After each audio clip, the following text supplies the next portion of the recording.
magacayga waa Dr. Fawziya Xuseen Mahad waana barnaamijkii ugu talagalnay in aan ka jawaabno su'aalaha bukaanadeena ka qabaan cudurrada indhaha. Ku soo dhawaada barnaamijkeena.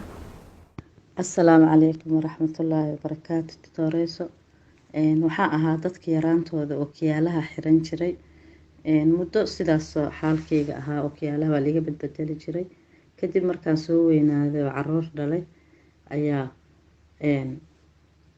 waxaan dareemay indhaha xanuun ayaan ka dareemay kadib dhakhtarkaygaan ku laabtay dhakhtarkiina wuxuu ii sheegay inaysan cilad aan dareemayo ee cilad culus tahay haddana laakiin uusan hadda asaga u jeedin marka wuxuu yiri inaad dibadda aadaan kugula talin lahaa oo meel qalab fiican yaalo iyo waxa Hindiyaan aaday kadib ayagina wax way iga waayeen xanuun neerfo oo kale igu sheegeen neerfiyaha iska soo daaweeyay waa soo laabtay muddo haddana waan fiicnaa marka dhakhtarka caadiyan waxa ay ahayd sanadkii mar ama laba jeer inaan la kulmo si ookiyaalahayga ama xanuun xasaasiye markaan dareemo aan dhakhtarka aan la xiriiro kadib anoo baaritaankii maalmaha kamida ku jiro ayaa si kadisa waxaa loo arkay xanuunkan hadda aan ihaya oo ah araggi oo yaraa araggi oo muxuu ahaa daciifay kadibna wuxuu igu yiri wax ma aragtaa marka alxamdulillah culays badan ma ihaysanin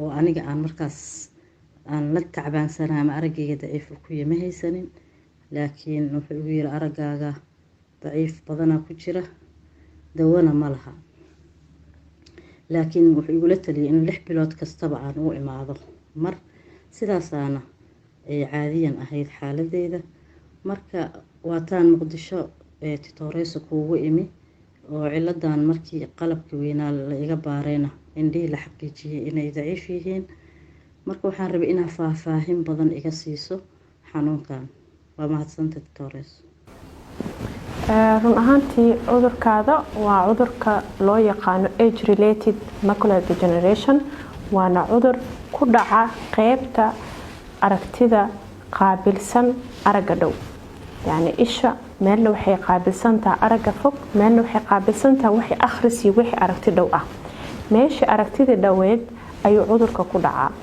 taasoo keenayso in hoosheeda ay gabto oo lagu arko calaamado aad u muuqda calaamadahaasoo lagu yaqaano waxa magacooda afka qalaad lagu yiraahdo drusen wuxuu u eg yahay qaabka sida dhagaxaanta meelaha qaarkood ama dadka xeebaha arka ama yani dibadaha qaarkood waxaa lagu arkaa dhagaxyo sida baradadoo kale u samaysan oo haddii la taabto taabasho jilcanna leh drusenkaas ayaa aad u muuqda marka cudurkan uu yahay cudurrada ku dhaca qaybta isha qaabilsan aragga dhow waa cudurro aad u fara badan laakiin cudurkaadan waxa uu ah calaamad weyn drusenkaas dhakhtarka suu ku arkaya dhakhtarka wuxuu arkayaa marka adiga inta u imaatid oo aad ogolaatid in qaybta dambe uu ka fiiriyo oo goojada lagugu dhibciyo oo goojadaas ay keento in ay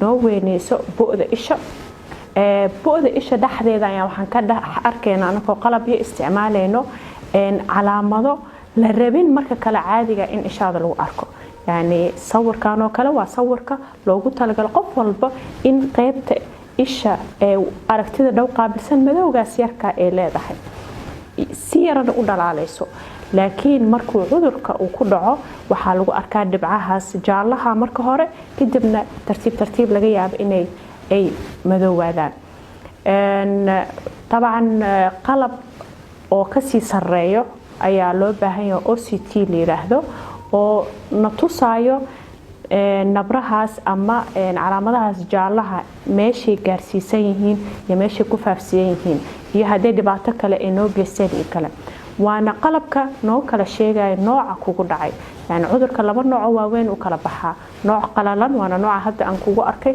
waana nooc ilaahay mahadiis ilaahay kugu gargaaray oo aragtida yani aad u daciifinin midna waxaa la yiraahdaa nooca qoyan waana nooc keena in meesha ay biyo galaan ama dhiig keentana in aragtidii dhaweed dhan ay hal markaa lugto marka intaas waxaan isleeyahay wax yar waa ku fahmi kartaa tutoreyso su'aasheeda kale waxa waaye inta hore waa fahmay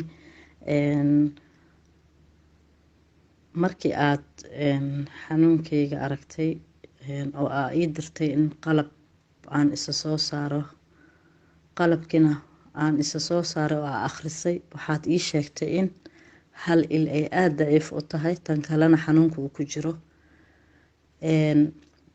ka horna aniga markii aan dhakhtarka check upka ka marayay waa tii si kadisa lagu arkay xanuunkayga, maadaama aniga aan marka hore dareemin calaamado, laakiin xanuunkii dhakhtarka iyo qalabkaba ay sheegeen, maxaa acraad u ah ama calaamado u ah qofka aan dhakhtarna uu u sheegin, qalabna la saarin, muxuu dareemayaa markuu xanuunkaygan oo kala qabo?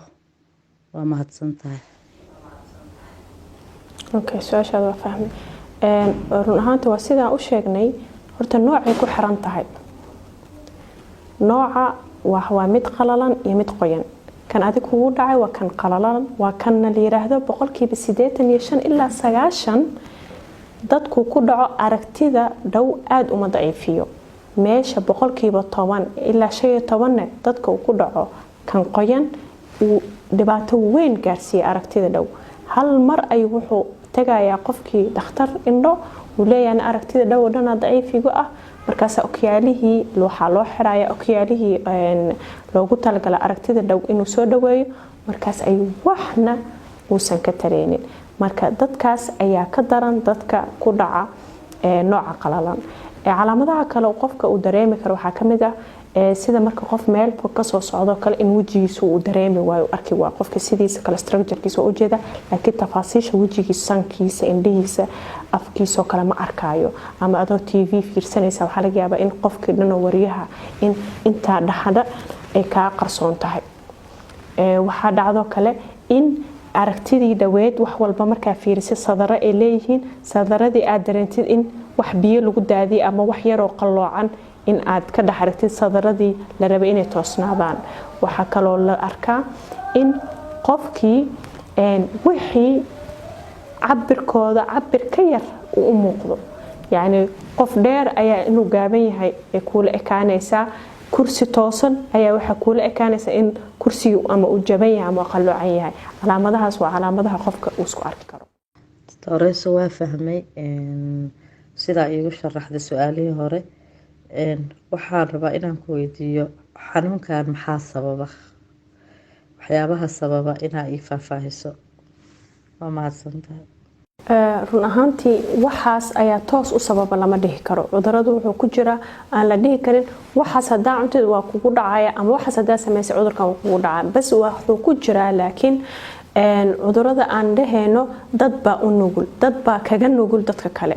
marka dadka u nugul ayaan ku qasbanaa marka inaan kuu sheego. dadka u nugul waxaa ka mid ah horta dumarka ayaa kaga nugul ragga cudurkan oo age related macular degenerationka loo yaqaano. dadka sagareedka cabo ayaa uga nugul dadka kale. dadka cayilan ayaa uga nugul dadka caatada ah. dadka kolestaroolka qaba ama dhiigkarka ayaa uga nugul dadka caafimaadka qaba. waxaa u nuguloo kale dadka sidoodii kale laga yaabo in reerahoodii yani waalidkood uu ku dhacay cudurka. dadkaasna ayakana waxay uga nugul yihiin dadka aan weligood reerkooda ku dhicin. marka waxyaabahaas ayaa keeni kara in uu qofka ugu nuglaado cudurkan, balse sabab toos ah oo keenaysa cudurkaas oo hadda la ogyahay ma jirto. Toreyso cudurkan waa fahmay hadda wixii oo su-aalahayga hore dhan jawaabteeda waa fahmay. aniga dhakhtarkii hore cilada igu sheegay kuma hakanin, laakiin Hargeysaan tegay anoo safar ah. waxaan la kulmay 2 dhakhtar oo masaare ah, midba markiisaan la kulmay. midka hore wuxuu igu yiri xanuunkan wuu jiraa, waxna lagama qaban karo. waan ka tegay, waxaan kale u tegay dhakhtarka kale, asagana wuxuu igu yiri xanuunka waa xanuun jira, dawona ma laha. sidii kii hore kale igu yiri dawo ma laha, waxna lagama qaban karo. marka sidaa daraadeed waa xanuun da-da 80aadku ku dhacaa, adiga laakiin wuu kugu soo hormaray adoo yaroo kugu dhacay. marka sidaas daraadeed dawo ma laha. marka titoreso haddii xanuunkan adiga markii aan ku imi dawa ii qortay, dawadiina waan dirsada Mareykan kaliya laga helay igu tir runay noqotay, dawadii waa la ii keenay Mareykankaana la iga keenay. hadduu marka kaniinkaasba uu xal u yahay, maxaa dhakhaatiirtan ay u leeyihiin dawo ma laha? su-aashaas aan rabay inaa iiga jawaabto. waa mahadsantahay. okay. markii aan ku dirayno waa kuu sheegay, yani waa run cudurka sida dhakhaatiirtaas hore kugu sheegeen waaye, cudurka dawo ma lahan. waxa ku qoranna buwaagta waa sidaas inuu dawo lahayn. laakiin sanadahan dambe ayaa waxaa la sameeyay dhowr daraasaad ah oo kala duwan oo xataa loogu magac daray cudurka magaciisa oo 1 iyo 2 loo kala bixiyo dhowr sano socday oo dad uu ku dhacay lagu tijaabiyo dhowr dawo. marka daraasaadkaas ayaa sanadahan ugu dambeeyay waxaa ka soo baxay in dawooyinkaas oo ayaga awalba ka kooban vitamin E iyo C iyo copper iyo zinc oo daawo kale shantaas dawo la isku daray in ay keento dadkii markii lagu tijaabiyay oo la siiyo muddo la socday oo muddo markii ay qaadatayba 6 bilood ama sanad walbaba la saarayay qalabkii oo la fiirinayay cudurka wax iska bedelay iyo kuwo kale ayakana isla meesha joogo oo ayakana daawo la siinaynin. labadii kooxdii dawada la siinayay iyo kooxda aan dawada la siinaynin markii 5 sano kadib dib loo baaray ayaa waxaa la ogaaday kuwii dawadii qaadanayay in 5 sano gudahood uu cudurkii faafid zaa'id uusan faafin. meeshii dadkii kale oo cudurka qaba oo dawana la siinin la arkay in meeshii ay aad u baaba'day oo cudurkii aad ugu sii faafay. marka waxaa ka soo baxay daraasaadkaas in dawooyinkaas oo la isku daray ay yareyn karaan cudurka horumarkiisa ama dhibaatadiisa oo inta ku dhici lahayd 10 sano gudahood ayaa laga yaabaa in yani qofkii kale oo aanan qaadanaynin dawada waxa laga yaabaa 5 sano gudahood in dhibaato ay gaarto oo dadka kale dawada qaato ay 15 sano ama 20 sano ku qaadan lahayd. marka degdegsiimada cudurka ayay hakinaysaa. laakiin arinta waa siday u sheegeen cudurka dawo uma ahan. wixii hore oo dhibaato ku gaartay oo meeshaas ku sawiran oo hadda jaalahaas iyo wixii aan isla aragnay waxaas marnaba kama tirayaan, laakiin inay sii bataan ayay ka hortagayaan. titoreso waa fahmay si fiican aan u fahmay jawaabtaada. titoreso